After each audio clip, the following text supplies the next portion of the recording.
আমি কিংবদন্তির কথা বলছি। আবু জাফর ওবায়দুল্লাহ। আমি কিংবদন্তির কথা বলছি। আমি আমার পূর্বপুরুষের কথা বলছি। তার করতলে পলিমাটির সৌরভ ছিল, তার পিঠে রক্ত জবার মতো ক্ষত ছিল। তিনি অতিক্রান্ত পাহাড়ের কথা বলতেন, অরণ্য এবং সাপদের কথা বলতেন, পতিত জমি আবাদের কথা বলতেন। তিনি কবি এবং কবিতার কথা বলতেন। জিহ্বায় উচ্চারিত প্রতিটি সত্য শব্দ কবিতা, কর্ষিত জমির প্রতিটি শস্য দানা কবিতা। যে কবিতা শুনতে জানে না, সে ঝড়ের আর্তনাদ শুনবে। যে কবিতা শুনতে জানে না, সে দিগন্তের অধিকার থেকে বঞ্চিত হবে। যে কবিতা শুনতে জানে না, সে আজন্ম কৃতদাস থেকে যাবে। আমি উচ্চারিত সত্যের মতো স্বপ্নের কথা বলছি, উনুনের আগুনে আলোকিত একটি উজ্জ্বল জানালার কথা বলছি।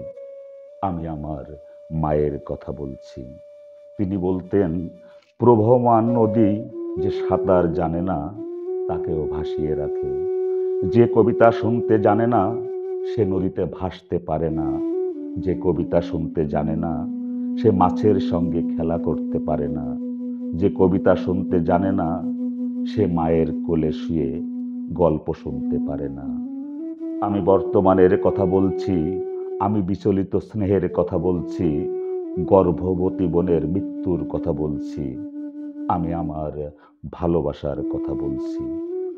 ভালোবাসা দিলে মা মরে যায়, যুদ্ধ আসে, ভালোবেসে মায়ের ছেলেরা চলে যায়। আমি আমার ভাইয়ের কথা বলছি। যে কবিতা শুনতে জানে না, সে সন্তানের জন্য মরতে পারে না। যে কবিতা শুনতে জানে না, সে ভালোবেসে যুদ্ধে যেতে পারে না। যে কবিতা শুনতে জানে না, সে সূর্যকে হৃৎপিণ্ডে ধরে রাখতে পারে না। আমি কিংবদন্তির কথা বলছি। আমি আমার পূর্বপুরুষের কথা বলছি। তার পিঠে রক্ত জবার মতো ক্ষত ছিল, কারণ তিনি কৃতদাস ছিলেন। আমরা কি তার মতো কবিতার কথা বলতে পারবো?